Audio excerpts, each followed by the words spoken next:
Hello friends, मैं आज आपको 2004 की थ्री आयन ये एक रोमांटिक कोरियन मूवी एक्सप्लेन करने वाला हूँ। इस मूवी की IMDb रेटिंग 8 है और इतनी अच्छी रेटिंग ये मूवी डिजर्व भी करती है। एक शादीशुदा औरत के साथ अलग टाइप के अफेयर की एक स्टोरी है। इस मूवी में जो भी मेन कैरेक्टर्स है इनका कोई भी डायलॉग नहीं है, पर सिनेमाटोग्राफी इतनी अच्छी है कि आपको जो भी इन कैरेक्टर्स को लग रहा है ये बताया जाता है। इस मूवी में जो मेन कैरेक्टर्स है ये कभी भी बोलते नहीं, पर इनके जो डायलॉग्स है ये उनके इमोशंस से कन्वे हो जाते हैं। बहुत ही कम डायलॉग और बहुत ही अच्छी सिनेमाटोग्राफी इस मूवी में हमें दिखाई जाती है। इस मूवी में जो भी सीन है इन सब के सिंबॉलिक मीनिंग के साथ मैं आपको इस मूवी का एक्सप्लेन करूंगा। तो चलिए शुरू करते हैं। मूवी स्टार्ट होती है और हमें हमारा मेन कैरेक्टर के दिखाया गया है। ये एक बहुत ही शांत सिटी में हमें दिखाया गया है। बहुत ही कम लोग यहाँ रहते हैं, बहुत ही कम ट्रैफिक वगैरह होती है। ये हमें अलग अलग डोर पर जाकर अपने पॉम्पलेट्स लगाता हुआ दिखता है। ये होटल्स के पॉम्पलेट्स होते हैं। पूरे नेबरहुड में घूमता है और एक नई सोसाइटी में आ जाता है। उसने इस सोसाइटी में पॉम्पलेट्स लगाए थे और अब वो हर डोर को चेक कर रहा है। इसका एक्चुअल में एक प्लान होता है। ये हर जगह जाता है और वहाँ अपने पॉम्पलेट्स लगा कर आता है। जिस घर पे उसने अपने पॉम्पलेट्स लगाए हैं उसका ओनर अगर उस घर में होगा तो वो ये निकाल कर रख देगा। अगर ये पॉम्पलेट नहीं निकला होगा इसका मतलब है घर पर कोई नहीं है, घर का ओनर कहीं बाहर गया है। केक को फिर ये पता चलता है तो वो घर में घुस जाता है। हमें अब यही दिखता है। वो एक बिल्डिंग में आ चुका होता है। वहाँ फिर डोर देखता है जहाँ पर उसका पॉम्पलेट अभी भी चिटका हुआ होता है। फिर वो डोर ओपन कर लेता है। उसके पास डोर ओपन करने के लिए बहुत सारे टूल्स वगैरह भी होते हैं। घर में अंदर जाता है तो एक फ़ोन मशीन भी चेक करता है। वहाँ पर मैसेज होता है कि हम फैमिली वैकेशन पर बाहर गए हैं। ये घर की फैमिली का मैसेज होता है। ये घर में हमें शॉवर लेते हुए दिखता है। वहाँ खाना पकाता है, वहाँ बहुत सारी चीज़ें करता है और अगर इस घर में कुछ टूटा फूटा होगा तो ये भी रिपेयर कर देता है। जिस घर में वो जाता है अपने कैमरे के साथ वहाँ एक फ़ोटो ले लेता है। जिस घर में भी वो जाता है उस घर में लोग जिस तरह से रह रहे थे, यानी कि जो भी काम वो कर रहे थे ये सब काम वो करता है। अब मैं आपको इस कैरेक्टर के बारे में और भी बता दूँ। ये एक फ्री सोल होता है। जहाँ भी इसे जाना होता है वहाँ वो चला जाता है। अलग अलग शहरों में घूमता है और यही ट्रिक वो करता रहता है। जिस घर में कोई लोग नहीं रह रहे उस घर में जाता है, उनकी लाइफस्टाइल जीता है। ये वहाँ से कुछ भी चोरी वगैरह नहीं करता। एक ही लाइफ में अलग अलग चीज़ें एक्सपीरियंस कर कर इसे रहना होता है। जो को वो एक्सपीरियंस कर चुका है इसकी एक मेमोरी वो फोटोज में लेता है। अब नेक्स्ट सीन में हमें दिखता है कि जिस घर में के रह रहा था वहाँ की फैमिली फिर से घर आ जाती है। इस फैमिली में मदर, फादर और सन होते हैं। यहाँ मदर ज़रा नाराज़ होती है। वो वैकेशन पर जाकर आई है पर फिर भी उसे वो वैकेशन अच्छी नहीं लगी थी। इस फैमिली में छोटा बच्चा जो होता है वो अपनी खिलौनों की गेंद लेकर आता है। ये पहले टूट गई थी पर अब के ने इसे रिपेयर कर दिया है। वो अपनी मदर पर पॉइंट करता है। उसकी मदर फ्रस्ट्रेटेड होती है तो कहती है कि चला दो, और ये चला भी देता है। ये सीन खत्म हो जाता है। नेक्स्ट सीन में फिर से नए नेबरहुड में हमें के दिखता है। ये बहुत ही अच्छा नेबरहुड होता है और बहुत ही बड़ा ये घर होता है। इस घर में वो आ जाता है। घर में आने के बाद देखता है कि यहाँ कोई है या नहीं, और वहाँ एक औरत होती है जिसे वो स्पॉट नहीं कर पाता। वो बहुत ही चुपचाप वहाँ बैठी हुई होती है। इसके फेस पर किसी के मारने के निशान भी होते हैं। ये डर कर वहाँ छुप कर एक कोने में बैठी हुई होती है। फिर आंसरिंग मशीन पर कॉल आता है। या इस औरत का हस्बैंड जो होता है वो आंसरिंग मशीन पर मैसेज भेजता है। वो उससे पूछता है क्या तुम अब भी मुझसे नाराज़ हो। उसे हरी कर फ़ोन पिकअप करने के लिए बोल रहा होता है। उसे सॉरी भी कहता है। वो कहता है मैंने तुम्हारे लिए बहुत कुछ किया है फिर भी तुम अनसेटिस्फाइड हो। वो गुस्सा होकर उसे फ़ोन पिकअप करने के लिए बोलता है। ये घर में ही छुपी रहती है। ये फिर से अपना सब जो रूटीन होता है वो करने लग जाता है। उस घर में कपड़े धोता है। अगर उस घर में कुछ टूटा फूटा होगा तो वो रिपेयर करता है। ये औरत अब के जो भी सब कर रहा है ये देख रही होती है, पर वो कुछ भी आवाज़ नहीं करती और सिर्फ ऑब्जर्व करती रहती है। इसका नाम हम क्रीम रखेंगे। के जो होता है वो घर के काम कर कर बहुत ही सेटिस्फाइड उसे महसूस होता है कि हमें एक प्लांट को वाटर करते हुए दिखता है। नेक्स्ट सीन में हमें क्रीम दिखाई गई है और उसके पास एक पेंटिंग होती है और वो भी इसी प्लांट की होती है। ये प्लांट क्रीम को ही रिप्रेजेंट करता है और के अब उसे वाटर कर रहा है। क्रीम पूरी तरह से मुरझा चुकी है पर अब इसकी लाइफ को वो फिर से जिंदा करेगा। केक की एक हॉबी होती है जिसमें वो हमेशा गोल्फ खेलता है। ये जो घर होता है इस घर में क्रीम के बहुत सारे फोटोज होते हैं। क्रीम पहले मॉडलिंग करती थी। के जब इस घर में एक वेटिंग मशीन पर खड़ा होता है तो एक काम नहीं कर रही होती। क्रीम के लाइफ का बैलेंस रिप्रेजेंट करती है। जब रात होती है और के सोया हुआ होता है तभी क्रीम दरवाज़ा खोलती है। कि ये देखकर डर जाता है। तभी फ़ोन पर और एक मैसेज आता है। इस मैसेज में उसका पति बोलता है कि अभी के अभी फ़ोन पिकअप करो वरना मैं घर आ जाऊँगा। ये जब फ़ोन चल रहा होता है तो के कपड़े वगैरह पहनता है और फिर से नई जगह पर जाने के लिए रेडी हो जाता है। कि फिर हमें हाईवे पर दिखाया गया है। इस औरत के साथ जो भी हो रहा है गलत हो रहा है इसके बारे में सोच रहा होता है। थोड़ी देर बाद वो सोचता है और फिर से इसी घर में आ जाता है। वो देखता है कि क्रीम शॉवर में है और वो रो रही है। वो फिर उसे चीयर अप करने के लिए थोड़ा सा म्यूजिक लगाता है। थोड़ी देर में क्रीम का हस्बैंड भी वहाँ आ जाता है। सब दरवाजे खुले होते हैं तो इसके लिए उसे डांटता है। उसे पूछता है कि तुम फ़ोन क्यों नहीं आंसर कर रही थी। वो अपने बिजनेस ट्रिप पर कुछ काम नहीं कर पाता, तो इसका भी ब्लेम वो क्रीम पर ही करता है। क्रीम को बोलता है कि मैंने तुम्हें कहा था कि तुम्हें ऐसे कपड़े नहीं पहनने हैं। उसे क्या पहनना चाहिए क्या नहीं, इसके लिए भी उसे रिस्ट्रिक्ट करता है। वो कहता है कि मैं कहता हूँ वो तुम क्यों नहीं करती, तुम्हें क्या लगता है कि मैं तुम्हें तकलीफ दूंगा। उसके पास फिर वो बैठता है और उसे ज़बरदस्ती करने की कोशिश करता है। कैसे देखा नहीं जाता, और के फिर इस घर के गार्डन में आ जाता है। वह अपना गोल्फ का सामान लेता है और गोल्फ की प्रैक्टिस करने लग जाता है। क्रीम का हस्बैंड जब ये देखता है तो वो गुस्सा हो जाता है। वो फिर पुलिस को कॉल कर देता है, उसे रिपोर्ट कर रहा होता है, और फिर वो गार्डन में भी आ जाता है। गोल्फ के सब बॉल्स पड़े हुए होते हैं कि अपना निशाना अब बदल लेता है। क्रीम के हस्बैंड पर वो निशाना लगाता है और उसे बहुत ही बुरी तरह से इंश्योर कर देता है। क्रीम का हस्बैंड अब ग्राउंड पे गिर जाता है। ये जो घर है इसमें क्रीम की बहुत सारी मॉडलिंग की फोटोज है। एक शॉट में हमें दिखाया गया है कि ये क्रीम के मॉडलिंग के फोटो के साथ होता है और क्रीम ये दिख रही होती है। इसका मतलब अब जो है वो के फ्री है, और क्रीम वैसे पहली थी, मॉडल की तरह थी। वो तब फ्री थी जब वो फोटोज निकाल रही थी। अब वो के को देखकर वैसा ही फिर से फील करना चाहती है। इस शॉट से ये उन्होंने रिप्रेजेंट किया था, और अब हमें दिखता है कि क्रीम अब के साथ बाइक पर उसके चली जाती है। वो अब उसके हस्बैंड के साथ नहीं रहना चाहती। के का जो भी रूटीन है उस रूटीन में वो घुल मिल जाती है। वो उसके साथ अलग अलग नेबरहुड्स में जाकर पॉम्पलेट चिपकाती है और उसके साथ ही रहती है। नेक्स्ट सीन में हमें दिखता है कि के उसकी गोल की प्रैक्टिस कर रहा होता है।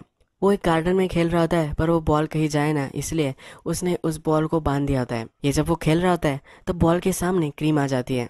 के अपनी खेलने की डायरेक्शन चेंज करता है, पर उसी डायरेक्शन में फिर से क्रीम आ जाती है। के फिर अपना खेलना ही बंद कर देता है। ये रिप्रेजेंट करता है कि के की जो लाइफ है, जिस तरह से वो जीता है, उसके बीच में अगर क्रीम आ गई फिर भी वो वायलेंस की तरफ नहीं मुड़ने वाला। अब नेक्स्ट घर में किम और के आ जाते हैं। ये जो घर होता है एक फोटोग्राफर का घर होता है। यहाँ क्रीम का फोटो भी होता है। जैसा हमने देखा था कि के अलग अलग घरों में जाकर वहाँ की चीज़ें वगैरह रिपेयर करता है, यहाँ भी वही वो कर रहा होता है। क्रीम जब उसके फोटो को दिखती है तब उसके फोटो को निकाल लेती है। उसके फोटो को निकाल कर वो फिर से फ्रेम में लगाती है, पर इस बार उसने वो कट कर कर लगाया होता है। अनसॉल्व पजल की तरह अलग अलग जगह पर ये फोटो कट कर कर उसने लगाए होते हैं। ये फोटो रिप्रेजेंट करता है कि जैसे हम क्रीम को देखते हैं वैसी वो नहीं है। इसमें बहुत सारे लेयर्स है। वो एक ह्यूमन बींग है। जिस तरह से ह्यूमन बींग्स कॉम्प्लिकेटेड होते हैं उसी तरह से वो भी है। उसके हस्बैंड ने उसे कहा था कि मैंने तुम्हारे लिए बहुत कुछ किया है, पर फिर भी तुम ऐसा क्यों करती हो। इतनी सिंपल सब कुछ चीज़ें नहीं होती। आदमी के अलग अलग इमोशन होते हैं और आपको सब चीज़ों को जान लेना चाहिए। उसके हस्बैंड का सिर्फ उसके लिए सब चीज़ें करना ये सफिशिएंट नहीं है। नेक्स्ट सीन में हमें केक खाना पकाते हुए दिखता है। बहुत सारा खाना वो क्रीम के लिए बनाता है। ये सब खाना वो उसे दे देता है। यहाँ वो उसके लिए बहुत ही केयर कर रहा है, ये हमें दिखता है। और फिर से जैसे मैंने आपको बताया था कि क्रीम एक प्लांट को रिप्रेजेंट करती है, उसी प्लांट को के फिर से वाटर कर रहा होता है। थोड़ी देर में घर के बाहर फोटोग्राफर की जो गर्लफ्रेंड होती है वो आ जाती है। कोई डोर ओपन नहीं करता तो वो चली भी जाती है। पर अब के और क्रीम यहाँ नहीं रह सकते। कि जिस तरह से हर घर में फोटो लेता है उसी तरह से वो फोटो ले रहा होता है, पर क्रीम भी इस फोटो में आ जाती है। उसके लाइफ का अब वो पार्ट बन चुकी है। ये सीन रिप्रेजेंट करता है हमें फिर से एक नए घर में वो दिखाए गए हैं। यह एक बॉक्सर का घर होता है। इस घर में वो जाते हैं, ड्रिंक वगैरह करते हैं, म्यूजिक चलाते हैं, एंजॉय कर रहे होते हैं। जब रात होती है तो वे दोनों एक दूसरे के साथ इंटीमेट हो जाते हैं। इस घर में जो बॉक्सर रह रहा था वो हनीमून पर गया था। रात में घर वापस आ जाता है। वह जब इन दोनों को देखता है केक को बहुत ही मारता है। रात में फिर के और क्रीम ये दोनों एक बेंच पर बैठते हैं। क्रीम उसके लिए नूडल्स वगैरह लाती है, उसे वो अपने हाथों से खिलाती है। थोड़ी देर बाद फिर से के अपनी गोल प्रैक्टिस करने लग जाता है। इस बार वो जब गोल प्रैक्टिस कर रहा होता है उसका बॉल रिस्ट्रिक्टेड नहीं रहता। वो बॉल बहुत ही दूर चला जाता है और इसकी वजह से एक आदमी का एक्सीडेंट हो जाता है। जिस कार में एक्सीडेंट हुआ होता है वहाँ एक लड़की होती है जो बहुत ही इंजर्ड हो चुकी होती है। के को ये देखकर बहुत ही बुरा लगता है, वो रोने लग जाता है। ये सीन रिप्रेजेंट करता है कि के को लगता है कि वो सब कंट्रोल कर पा रहा है, पर लाइफ में कुछ चीज़ें आपके हाथ में नहीं होती कंट्रोल कर पाना। रात में ये दोनों फिर से नए घर पर आ जाते हैं। जब सुबह होती है फिर से अपना रूटीन स्टार्ट कर देते हैं। इस बार नया घर वो ढूंढते हैं। जब वो बिल्डिंग में आते हैं और घर खोलते हैं तो इससे स्मेल आ रही होती है। जब ये चेक करते हैं तो वहाँ एक आदमी मरा पड़ा हुआ होता है। कि यहाँ से निकल जाने वाला होता है, पर क्रीम यही रुकती है। ये आदमी अपने मुंह से खून आकर मर गया होता है, तो ये सब खून वगैरह ये सब साफ करते हैं। कि कॉल कर कर देखता है। इस आदमी के सन को कॉल लगता है, पर ये कुछ भी नहीं बोलता। जब ये दोनों इस घर में खाना खा रहे होते हैं तो थोड़ी देर बाद इस आदमी का सन और उसकी डॉटर इन लॉ आ जाते हैं। वो चेक करता है कि उसके फादर कहाँ है, पर उसके फादर उसे कहीं भी नहीं मिलते। वो इन दोनों को फिर घर में ही रुकने के लिए बोलता है और पुलिस को कॉल कर देता है। पुलिस फिर हमें के और क्रीम को इन्वेस्टिगेट करते हुए दिखती है। के का कैमरा उनके पास होता है। वो फिगर आउट करता है कि बहुत सारे घरों में रहा है। क्रीम मिसिंग है ऐसा उसके हस्बैंड ने रिपोर्ट किया होता है। ये पुलिस फिर उसके हस्बैंड को कॉल कर देते हैं। ये पुलिस ऑफिसर जब के को धमकाता है तब के उस ओल्ड मैन की लोकेशन दे देता है। एक्चुअल में के ने इस ओल्ड मैन को एक प्रॉपर बरियल दिया होता है।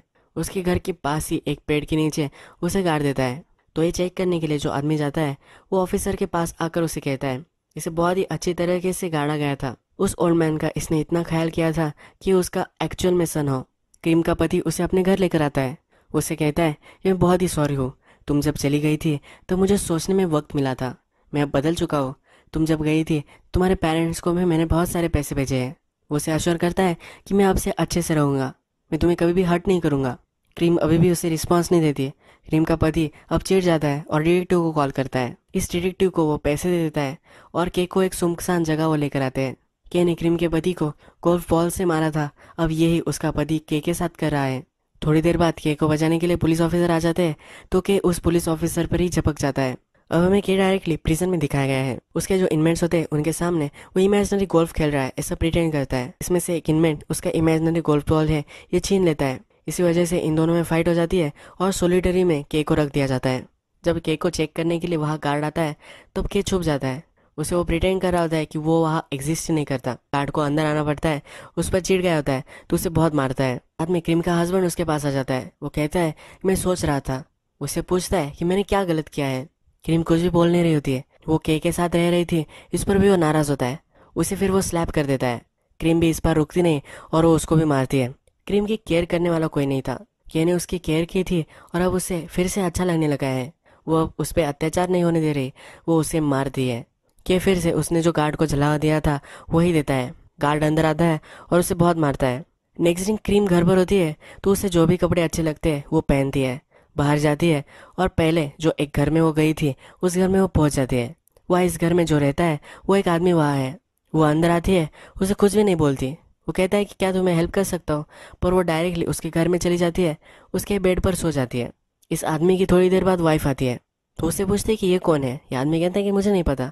उसे जाकर उठाने वाली होती है पर ये आदमी कहता है कि थोड़ी देर इसे सोने दो। क्रीम जब अपनी नींद से जागती है तो वो डायरेक्टली चलने लग जाती है, फिर से अपने घर आ जाती है। क्रीम जो के साथ महसूस कर रही थी उसे फिर से एक बार महसूस करना था। क्रीम का पति घर पर होता है, उसे पूछता है कि तुम कहाँ गई थी, मैं तुम्हें कहीं भी जाने के लिए मना किया था। क्रीम उसे कुछ भी नहीं बोलती। के फिर से अपनी सेल में छुप जाता है। इस बार गार्ड जब उसे देखने के लिए आता है तो गार्ड के पीछे वो छिप जाता है। गार्ड फिर उसकी शैडो देख लेता है और उसे बहुत ही मारता है। गार्ड उसे कहता है कि तुम्हारी शैडो को तुम नहीं कंट्रोल कर सकते। इस सेल में के हमें मेडिटेट करता हुआ दिखता है। वो एक फिस्ट बनाता है और अब इस फिस्ट को ओपन करता है और फिस्ट ओपन करने के बाद हमें इसमें एक आग दिखती है। ये रिप्रेजेंट करता है कि के जिस तरह से रह रहा था इसमें वो कन्फाइंड था, पर अब उसे सब कुछ दिख रहा है, उसे सब कुछ नॉलेज आ चुका है। क्रीम खिड़की से बाहर देख रही होती है तो उसका पति उसके पास आता है। उसे कहता है कि तुम उसके लिए वेट कर रही हो, कब प्रिजन से बाहर निकलेगा उसकी तुम राह देख रही हो। अब क्रीम का पति उसे कहता है कि हम मूव आउट कर लेंगे। वो घर सेल करने वाले एजेंट को कॉल करता है और क्रीम उससे उसका मोबाइल छीन लेती है। के को चेक करने के लिए इस बार जब गार्ड आता है तो उसे कहीं भी देख नहीं पाता कि अब इस जेल से एस्केप कर चुका है। जो पुलिस ऑफिसर के को इन्वेस्टिगेट कर रहा था उसके पास वो आता है और उसे बहुत मारता है। कि कहाँ है इसे वो फिगर आउट नहीं कर पाता और मार खाता है। कि हमें भी इस सीन में कहीं भी नहीं दिखता, इसका मतलब है कि अब इनविजिबल हो चुका है। इसका मतलब क्या है ये मैं आपको मूवी के एंड में बताऊंगा। हमें बॉक्सर का घर फिर दिखाया गया है। बॉक्सर और उसकी जो वाइफ होती है इन दोनों में झगड़ा चल रहा होता है। बॉक्सर की वाइफ को लग रहा होता है कि बॉक्सर का अफेयर हो रहा है या फिर उसे कोई घर पर है ऐसा महसूस होता है। वो पूरे घर में छानते हैं और वहाँ कोई भी नहीं होता। इस बॉक्सर ने अपना पोस्टर घर में लगाया होता है। जब वो इस पोस्टर को देखता है तो उसकी आँख वहाँ से मिसिंग होती है। इसका मतलब है कि किसी लोगों को भी अपने आप को देखने नहीं दे रहा। अगर लोग उसे देखेंगे नहीं तो उसे हट भी नहीं कर पाएंगे। जिस घर में क्रीम आकर सोकर चली गई थी उसी घर में के भी आया था। यहाँ जो औरत रही थी उसे लगता है कि यहाँ कोई है पर वो इसे एक्सप्लेन नहीं कर पाती। क्रीम जिस कुशन पर सोई थी उसी कुशन पर सोकर वो चला जाता है। इसके बाद हमें दिखता है कि वो फोटोग्राफर के अपार्टमेंट में आ जाता है। फोटोग्राफर भी गोल्फ की प्रैक्टिस कर रहा होता है। इस फोटोग्राफर को अब लगता है कि उसके फ्लैट में कोई डेफिनेटली है। वो अलग अलग जगह पर अपनी बैट मारता है पर वहाँ कोई भी नहीं होता। वो फिर अपनी गर्लफ्रेंड को कॉल करता है। वो उसे घर में आने के लिए बोलता है।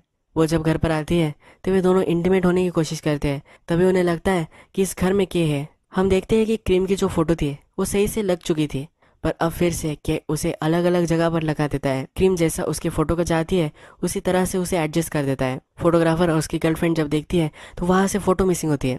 ये दोनों फिर बहुत ही डर जाते हैं। क्रीम के पति को कॉल आ जाता है और उसे पता चल जाता है कि के अब जेल से फरार हो चुका है। जब रात होती है तो क्रीम के पति को भी लगता है कि उसके घर में कोई है। वो भी अपनी गोल्ड बैट लेता है और हवा में मारने लग जाता है।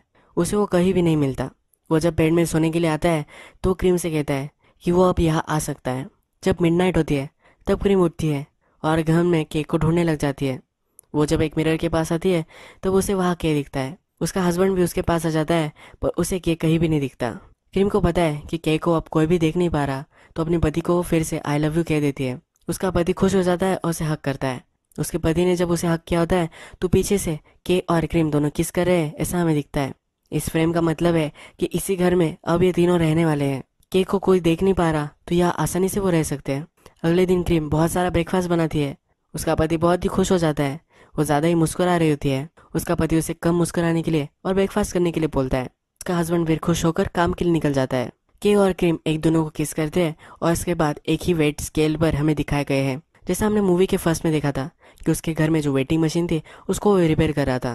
क्रीम के जो लाइफ का बैलेंस है वो रिपेयर करना चाहता था, पर इस बार वो ये कर चुका है। मूवी खत्म होती है और स्क्रीन पर एक मैसेज आता है। इस मैसेज में कहा जाता है कि आप ड्रीम में रह रहे हो या रियलिटी में, ये डिफ्रेंशिएट कर पाना बहुत ही डिफिकल्ट है। यही मूवी खत्म हो जाती है, पर के साथ क्या हुआ था ये आपको अब मैं एक्सप्लेन करूंगा। डायरेक्टर ने जिस तरह से ये स्टोरी बताई है इसके अलग अलग इंटरप्रिटेशंस आप कर सकते हो। हमें कि मेडिटेशन करता हुआ दिखा है और कैसे इनविजिबल होना है इसकी प्रैक्टिस वो कर रहा होता है। अगर हम देखें तो इसने ये आर्ट अब मास्टर कर लिया है। वो गार्ड को जला हुआ देकर जेल से भी भाग जाता है और इनविजिबल पूरा हो जाता है। इसका सेकंड एक्सप्लेनेशन है कि जब के गार्ड्स को जला दे रहा था हमेशा वो छिपता रहता था। जब गार्ड ने उसे बहुत मारा था वो सचमुच में वहाँ मर चुका था। अब जिस गार्ड ने उसे मारा था ये ट्रबल में आ सकते हैं, तो इसलिए इन्होंने कवर अप स्टोरी की थी। उन्होंने कहा था कि के जेल से फरार हो चुका है। ये जो भी सब हो रहा था ये के सोल्व कर रही थी। इस मूवी का जो थर्ड एक्सप्लेनेशन है वो हम क्रीम के पर्सपेक्टिव से देख सकते हैं। मूवी के लास्ट में एक लाइन आई थी और उसमें कहा गया था कि ड्रीम में हम जी रहे हैं या रियलिटी में हमें पता नहीं है। ये बहुत ही हार्ड है ना। हम फिर इसका इंटरप्रेट कर सकते हैं, हम लाइफ में जो भी सब चीज़ें ड्रीम करती है वो कभी कभी रियलिटी में भी आ जाती है। आइंस्टाइन ने भी अपने कोट में कहा था कि आप जिस तरह से इस वर्ल्ड को देखते हो उसी तरह से ये वर्ल्ड बन जाता है। इसका मतलब है क्रीम ये सब इमेजिन कर रही है। उसे लग रहा है कि प्रिजन से वो एस्केप हो उसके मन में वो फिक्स कर लेती है कि के हमेशा उसके साथ ही रह रहा है और अपनी लाइफ का बैलेंस वो करना चाहती है। इसलिए वो फिर से अपने पति के साथ अमेंड जो होती है वो सही कर लेती है। इसी तरह से अलग अलग एक्सप्लेनेशन के साथ ये मूवी हमें छोड़कर चली जाती है। बहुत ही अलग तरह की ये स्टोरी थी। आपको ये मूवी कैसी लगी प्लीज़ मुझे कॉमेंट सेशन में बताना। आपको अगर कुछ मूवी सजेशन हो वो भी आप वहाँ बता सकते हैं। अगर आपको ये वीडियो अच्छा लगा है तो प्लीज़ इस वीडियो को लाइक कर दीजिएगा। मैं बहुत सारी मूवीज़ लेकर आता रहता हूँ तो इसलिए आप सब्सक्राइब भी कर दीजिएगा। बेल नोटिफिकेशन आइकॉन भी दबा दीजिए, यानी कि आपको सब मूवीज़ मिलती रहे। हम फिर से मिलेंगे नए एक्सप्लेनेशन के साथ। तब तक के लिए थैंक यू और अपने आप का आप ख्याल रखिए।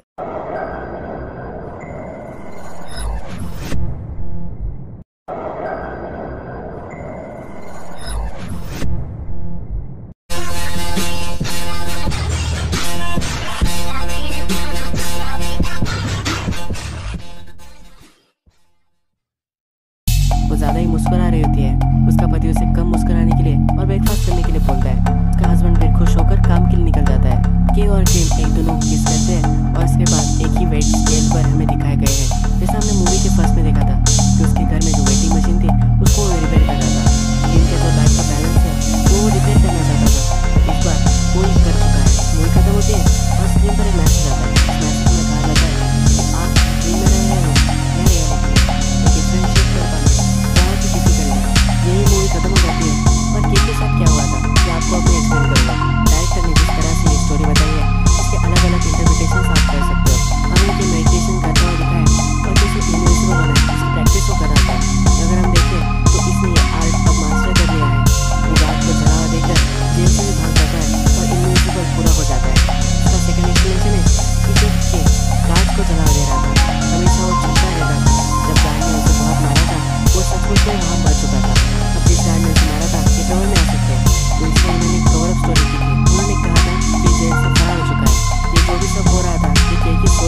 आपको अगर कुछ मूवी सजेशन हो वो भी आप वहाँ बता सकते हैं।